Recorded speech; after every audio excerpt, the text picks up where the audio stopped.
السلام علیکم، سچی کہانیوں میں خوش آمدید۔ آج میں آپ کے لیے ایک اور سچی کہانی لے کر حاضر ہوئی ہوں، مگر کہانی کے بارے میں کچھ بھی لکھنے سے پہلے کہانی کو پورا سن لیجئے۔ کہانی سنانے سے پہلے آپ سے درخواست ہے کہ اگر آپ ہمارے چینل سچی کہانیوں پر نئے آئے ہیں تو سبسکرائب کا بٹن دبا کر ہمارے سننے والوں میں شامل ہو جائیے اور ہماری لیٹسٹ ویڈیوز سب سے پہلے دیکھنے کے لیے بیل آئیکن کو ضرور کلک کیجیے۔ چلیے شروع کرتے ہیں کہانی۔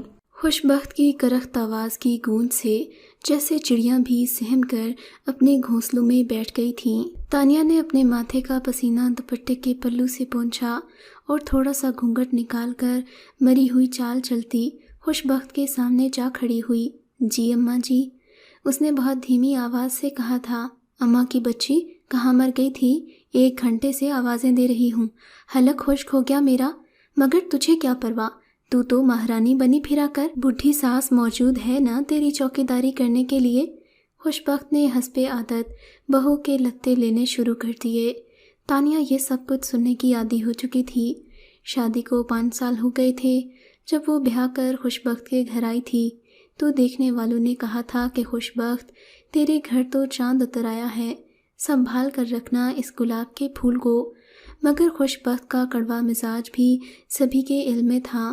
چند دن تو وہ تانیہ کے ناز اٹھاتی رہی، مگر آخر بہو تو بہو ہوتی ہے۔ جلد ہی اس نے مہربان ساس کا لبادہ اتار کر پھینک دیا اور ایسی ظالم و جابر ساس بن گئی کہ تانیہ کا گلاب سا روپ کملا کر رہ گیا۔ وہ خوشبخت کی آواز سن کر ہی کانپ جاتی۔ اس کا شوہر مدین تو ایک بے حد کم گو اور بزدل سا انسان تھا۔ وہ ماں سے بہت ڈرتا۔ اگر خوشبخت تانیہ کو لان تان کرتی یا اس پر ہاتھ اٹھاتی تب بھی مدین لا تعلق سا ایک طرف بیٹھا رہتا، نہ ماں کی طرفداری کرتا نہ بیوی کی۔ وہ قطعی غیر جانبدار بنا رہتا۔ اس کا یہی رویہ تانیہ کے لیے نہایت اذیت کا باعث تھا۔ ماں کے سامنے بولنے کی ہمت نہ تھی تو کم از کم تنہائی میں تو اس کے زخموں پر مرہم رکھ سکتا تھا، اکیلے میں اپنی ماں کے رویے کی مذمت کر سکتا تھا۔ ہمدردی کے میٹھے بول پا کر تانیہ اپنے سارے دکھ بھول جاتی۔ شاید ہر عورت کی یہی فطرت ہوتی ہے، مگر تانیہ سسکتی رہی، درد سے کراہتی رہی اور مدین کروٹ بدل کر سو جاتا۔ وہ ایک بے حس انسان تھا۔ شادی کے 2 سال گزرتے ہی خوشبخت نے بہو کے ساتھ گالی گلوچ اور مار پیٹ کا سلسلہ شروع کر دیا۔ اسے پوتا چاہیے تھا ہر صورت میں، ہر قیمت پر، لیکن قدرت ابھی تانیہ پر مہربان نہ تھی۔ جوں جوں خوشخبری ملنے میں دیر ہو رہی تھی، خوشبخت کا غصہ اور نفرت بڑھتی جا رہی تھی۔ ارے صورت شکل لے کر چاٹنا ہے کیا؟ ایسی عورت کس کام کی جو خاندان کا وارث ہی نہ دے سکے؟ ہائے ربا، میرا بیٹا بے نام و نشان رہ جائے گا کیا؟ وہ اکثر بین کرنے والے انداز میں کہتی، اور پھر تانیہ کو گالیوں اور کوسنوں کا ایک طویل سلسلہ سننے کو ملتا، مگر اس نے کبھی بھی پلٹ کر ساس کو جواب نہیں دیا تھا۔ خاموشی سے کام میں مصروف رہتی۔ معمولی غلطیوں پر خوشبخت اسے بے دردی سے مارتی، وہ خاموشی سے پٹتی رہتی۔ پڑوس نے تانیہ سے ہمدردی رکھنے کے باوجود اسے بچانے کی ہمت نہ کر پاتی، کیونکہ اس کی بدبختی اور بدمزاجی سے سبھی ڈرتے تھے۔ جوں جوں وقت گزرتا جا رہا تھا، تانیہ کے لیے زندگی کٹھن ہو رہی تھی۔ اللہ نے بھی اس کے لیے امید کا ہر رزون بند کر رکھا تھا۔ تازہ ہوا کا جھونکا بھی تو اس کے نصیب میں نہ تھا۔ اولاد نہ ہو تو قصوروار ہمیشہ عورت ہی کو سمجھا جاتا ہے۔ شہر میں پڑھے لکھے باشعور افراد کا رویہ بھی عموماً یہی ہوتا ہے کہ وہ عورت ہی کو موروث الزام ٹھہراتے ہیں۔ رانی پور تو پھر ایک گاؤں تھا، ناخواندہ اور سمجھ بوجھ سے آری سادہ لو افراد کی بستی۔ شادی کے بعد 5 سال یوں ہی گزر گئے تو عورتیں خوشبخت کو بہو کے علاج کا مشورہ دینے لگیں۔ چند ایک نے دبی دبی زبان سے دوسری شادی کا مشورہ بھی دینا شروع کر دیا، اور یہ مشورہ اسے پسند آیا تھا۔ ہاں تو اور کیا، میں تو اب اپنے مدین کی دوسری شادی کروں گی، میرا تو ایک ہی پتر ہے، خوشبخت کہتی جاتی اور تانیہ کے ہاتھ کانپ جاتے۔ وہ بے بسی سے ساس کی طرف دیکھتی اور اپنے آنسو پونچھ لیتی۔ پہلی بار خوشبخت نے جب مدین کی دوسری شادی کا ارادہ ظاہر کیا تو تانیہ خوب روئی۔ جیسا بھی تھا اس کا شوہر تھا، اسے مدین سے محبت تھی۔ اپنی محبت تو کوئی بھی عورت تقسیم نہیں کرتی، خواہ وہ گاؤں کی ہو یا پڑھی لکھی۔ رات کو جب مدین کام سے واپس آیا تو اسے کھانا دیتے وقت تانیہ بے حد اداس تھی، مگر حسب معمول اس نے کوئی نوٹس نہ لیا۔ وہ اپنے آپ میں گم رہنے والا بندہ تھا۔ پھر رات کو مدین کے سونے سے پہلے تانیہ نے موقع دیکھ کر اسے خوش بخت کے ارادے سے آگاہ کیا۔ ماسی کہتی ہے اگر اولاد نہ ہوئی تو وہ تیرا دوسرا بیاہ کرا دے گی۔ وہ روحان سی ہو کر بولی، ایک بیاہ کر کے کون سا سکھ چین ملا ہے جو دوسرے کے خواب دیکھوں؟ مدین نے تلخی سے کہا، کیا کہہ رہا ہے تو؟ کیا میں تجھ سے لڑتی جھگڑتی ہوں؟ تیری خدمت نہیں کرتی؟ تیرے آرام کا خیال نہیں رکھتی؟ تانیہ رونا دھونا بھول کر ششتر سی رہ گئی۔ میرا مطبل تھا اولاد کا سکھ چین، مدین نے ترشی سے کہا اور کروٹ بدل لی۔ اولاد کہاں سے لاؤں؟ اولاد تو مرد کے نصیبوں سے ہوتی ہے، سب مجھے کو دوش کیوں دیتے ہیں؟ تانیہ کی آنکھوں میں ایک بار پھر ڈھیر سارے آنسو اتر آئے۔ مدین نے اس کی بات کا کوئی جواب نہیں دیا۔ اس نے یقین دہانی بھی نہیں کرائی کہ وہ دوسری شادی نہیں کرے گا۔ تانیہ کے لیے تسلی کا ایک لفظ بھی مدین کے پاس نہیں تھا۔ خوش بخت کا معمول تھا کہ ناشتے سے فارغ ہوتے ہی سر پہ برقع ڈال کے پاس پڑوس کی خبر لینے نکل جاتی۔ صبح کی گئی وہ دوپہر کے وقت ہی لوٹتی۔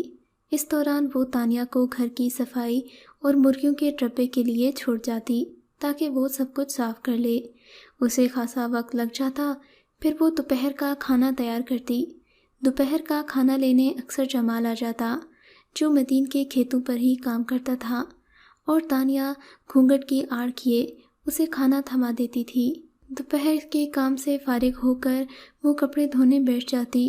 یوں رات کے گھر کے کاموں کا ایک طویل سلسلہ تھا جس سے اسے رات کو ہی فراغت ملتی۔ اس روز خوش بخت کی طبیعت کچھ خراب تھی۔ وہ سر پر دوپٹہ لیے بستر پر پڑی تھی۔ تھوڑی دیر میں محلے کی چند عورتیں آ گئیں۔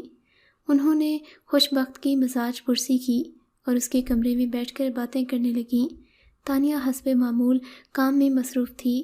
کچھ دیر میں وہ کسی کام سے اس کے کمرے میں قریب سے گزری تو اس نے سنا ماسی زینی خاصی تیز آواز میں کہہ رہی تھی، نی خوش بخت، میں تو صاف کہہ دوں تیری بہو کے ہاں کبھی اولاد پیدا نہیں ہوگی، اور کیا اولاد ہونے کے لیے تو شادی کے پہلے سال ہی ہو جاتی ہے، یہاں تو پورے 5 سال گزر گئے۔ تیری بہو تو بانجھ ہے، بانجھ عورت کبھی بچے کو جنم نہیں دے سکتی، کہیں بانجھ عورت بھی ماں بنی ہے کیا؟ میں نے تو اپنی نئی بہو سے کہہ دیا ہے کہ کبھی سویرے سویرے تانیہ کی شکل نہ دیکھے، کیونکہ بانجھ عورت کی شکل صبح صبح دیکھنا منحوس ہوتا ہے۔ باقی عورتیں بھی ماسی زینی کی ہاں میں ہاں ملانے لگیں۔ تانیہ کو چکر سا آ گیا۔ گھبرا کر اس نے دیوار کا سہارا لے لیا۔ بانجھ یہ لفظ نہیں، یہ کنکارا تھا جو اچانک دل کی دہلیز پہ سلگ اٹھا۔ یہ لفظ کسی بیاہی عورت کے لیے گالی سے کم نہیں ہوتا۔ تانیہ کو یوں لگ رہا تھا جیسے گاؤں کی ساری عورتوں نے مل کر اس کے چہرے پر کالک تھوپ دی ہو، اور پلنگ پر بیٹھ کر وہ دونوں ہاتھوں سے چہرہ چھپا کر رونے لگی۔ ہائے ربا، تو کیوں نہیں سن لیتا میری؟ کیا میں واقعی بانجھ ہوں؟ کیا میرے کان ہمیشہ بچے کی کلکاریاں سننے کو ترسیں گے؟ میرے بازو ایک ننھے وجود کو تھامنے کے لیے ہمیشہ بے قرار رہیں گے؟ کیا مجھے ماں کہہ کر پکارنے والا کوئی نہیں ہوگا؟ ان سوالوں کے جواب دینے والا کون تھا؟ کوئی بھی نہیں، اس کا جیون ساتھی بھی نہیں۔ کافی دیر تک وہ مجبوری کے عالم میں روتی رہی۔ آخر کب تک؟ گھر کا کام تو کرنا ہی تھا۔ جمال کھانا لینے آ گیا۔ اس روز کے بعد تو جیسے خوش بخت کے ہاتھ ایک نیا شوشہ آ گیا۔ اب تک تو وہ بھی تانیہ کی طرف سے کچھ پر امید تھی کہ شاید دیر آئے درست آمد کے تحت امید کی کوئی صورت نظر آ جائے، لیکن شاید یہ خوشی اس کے نصیب میں نہیں تھی کہ کسی ننھے بچے کی چیخ ایک مسرت آمیز شور بن کر پھیل جائے۔ مگر اب گاؤں کی عورتوں نے اسے یکسر ہی مایوس کر دیا تھا۔ اب وہ تانیہ کو برملا بانجھ کہتی۔ یہ لفظ تانیہ کے دل پر تیر کی طرح لگتا۔ اس کی سمجھ میں نہ آتا کہ اس لفظ کا انتقام وہ کس سے لے۔ وہ بے چتاب کھا کر رہ جاتی۔ کبھی کبھی اسے لگتا جیسے بانجھ پن کا احساس کسی زہر کی طرح آہستہ آہستہ اس کی رگ رگ میں سرایت کرتا جا رہا ہے۔ کبھی وہ خودکشی کی ترکیب سوچنے لگتی، لیکن پھر موت سے بھی اسے خوف آتا کہ یہ تو سراسر حرام ہوتی ہے۔ تانیہ ایک دن میں 70 بار مرتی اور زندہ ہوتی۔ اس کی سانس کے مظالم میں روز بروز اضافہ ہوتا جا رہا تھا۔ جتنی دیر خوش بخت گھر میں رہتی اسے کوستی رہتی، جب کبھی پڑوس میں جاتی تو اس کو تھوڑا سکون میسر ہوتا۔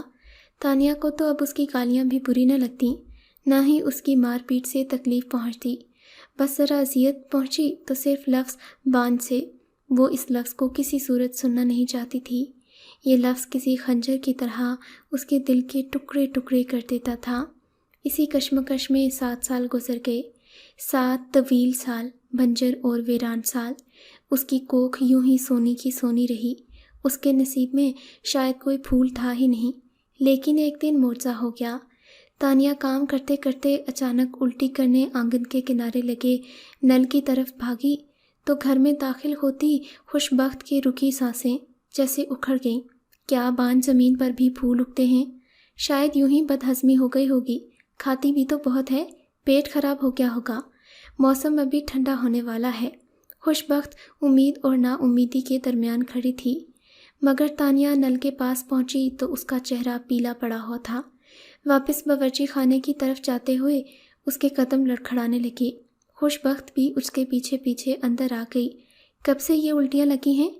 اس نے غور سے بہو کا چہرہ دیکھا۔ کوئی 10-12 دن سے۔ تانیہ کے نگاہیں جھکی ہوئی تھیں۔ لو بھلا، اتنے دن گزر گئے اور تو نے مجھے خبر نہ ہونے دی۔ ہاں، میں ہوتی کون ہوں بھلا تیری؟ مجھے سمجھتی تو بتاتی۔ خوش بخت ناراضی سے بولی۔ اور وزن نہ اٹھا لینا کوئی، احتیاط کر، دیکھ بھال کر، چلنا بلنا چھوڑ دے اور یہ کام وام چھوڑ کر چارپائی پر بیٹھ جا۔ میں ذرا رحمت دائی کو بلا لاؤں، اللہ کرے وہ مجھے کوئی خوشخبری ہی سنا دے۔ مارے خوشی کے اس کے قدم زمین پر نہیں ٹک رہے تھے۔ پہلے اس نے سوچا پڑوس کے بچے سے دائی کو بلوائے، مگر پھر خود ہی دروازہ کھول کر باہر نکل گئی۔ تھوڑی دیر بعد ہی دائی ہانپتی کانپتی آ گئی۔ خود بھی دائی اس کی طرح بے حد خوش تھی۔ اس نے کمرے میں جا کر تانیہ کو دیکھا اور باہر آ کر مسرت بھری آواز میں اطلاع دی، ڈھیروں مبارکاں بختاں، تیرے گھر پوتا آنے والا ہے۔ اچھا، ہائے میرے سونے ربا۔ خوش بخت تو فوراً ہی سجدے میں گر گئی۔ جوڑا لوں گی اور چاندی کے کڑے بھی۔ ماسی رحمت ہنس کر بولی، ارے فکر نہ کر، سب کچھ دوں گی جو تو مانگے گی، بس خدا میری مراد پوری کرے۔ میرے آنگن کا سناٹا تو ٹوٹے، میرے کان تو کب سے ایک بچے کے رونے کی آواز سننے کو ترس گئے تھے۔ خوش بخت نے دائی کے ہاتھ میں 50 کا نوٹ پکڑایا، وہ دعائیں دیتی چلی گئی۔ اس کے جانے کے بعد خوش بخت کمرے میں آئی تو تانیہ ساکت لیٹی چھت کو کڑیوں تک گھور رہی تھی۔ اس کا چہرہ بے تاثر تھا، آنکھیں خالی خالی تھیں۔ غیر متوقع طور پر اتنے عرصے بعد اس خوشخبری پر اسے جتنا خوش ہونا چاہیے تھا وہ اتنی خوش نہیں تھی، بلکہ وہ تو سرے سے خوش ہی نہیں تھی۔ اس کے چہرے پر بیزاری تھی، آنکھوں میں تفکر۔ خوش بخت نے اس کیفیت کو جی خراب ہونے پر محمول کیا اور اسے لیٹے رہنے کا کہہ کر خود باورچی خانے میں چلی گئی۔ پھر خوش بخت نے تانیہ کو پلنگ سے اٹھنے نہ دیا۔ سارا دن خود کام میں لگی رہی۔ رات کو وہ بہت تھک گئی تھی۔ کام کرنے کی عادت تو اب چھوٹ ہی گئی۔ جب سے تانیہ بیاہ کر آئی تھی اس نے سارا گھر سنبھال لیا تھا، اور خوش بخت تو اپنی جگہ سے ہل کر پانی تک نہ پیتی، لیکن آج کام کرنا پڑا تو رات کو اسے اس قدر نیند آئی کہ تھک ہار کر سو گئی اور صبح کافی دیر سے جاگی۔ باورچی خانے میں آج بالکل سناٹا تھا، نہ تانیہ کی آہٹیں، نہ ہی اس کی چوڑیوں کی مترنم جھنکار، نہ ہی برتن کھڑکنے کی آواز آ رہی تھی۔ پورے گھر میں ایک پراسرار خاموشی تھی۔ وہ ہڑبڑا کر اٹھ بیٹھی۔ باورچی خانے میں جا کر اس نے چولہا جلایا، اپنے لیے تھوڑی سی چائے بنائی۔ وہ ہمیشہ چائے اور باسی روٹی کے ساتھ ہی ناشتہ کرتی تھی۔ مدین بھی نہیں تھا اور تانیہ بھی آج نظر نہیں آ رہی تھی۔ پہلے خوش بخت نے سوچا کہ شاید وہ فارغ ہونے کھیتوں کی طرف گئی ہو، مگر کافی دیر گزر گئی۔ اس کا خیال غلط ثابت ہو گیا۔ دھوپ کافی چڑھ گئی۔ خوش بخت نے اندازہ لگایا کہ ضرور 11 بجے کا وقت ہے، کوئی بات ہو گئی ہے۔ جیسے تیسے اس نے کھانا پکایا، جمال کا انتظار کر رہی تھی کہ اچانک مدین گھر میں داخل ہوا۔ خوش بخت تیر کی طرح اس کے قریب پہنچی۔ مدین، تانیہ گھر میں نہیں ہے؟ اس نے اپنے تئیں بیٹے کو نہایت اہم اطلاع دی۔ ہاں، میں اسے صبح چھوڑنے گیا تھا اس کے گاؤں، اب وہیں سے آ رہا ہوں۔ مدین تھکے تھکے انداز میں بولا۔ اچھا، تو میکے گئی ہے، لیکن ایسے اچانک بنا کچھ کہے؟ چلو کوئی بات نہیں، بہت دنوں سے گئی نہیں تھی، ذرا اس کا دل بھی بہل جائے گا، آرام بھی آ جائے گا۔ مدین ہاتھ منہ دھو کر پیڑھی گھسیٹ کر ساتھ بیٹھ گیا۔ خوشبخت نے ایک تھالی میں روٹی اور پلیٹ میں سرسوں کا ساگ نکال کر اس کے آگے رکھ دیا۔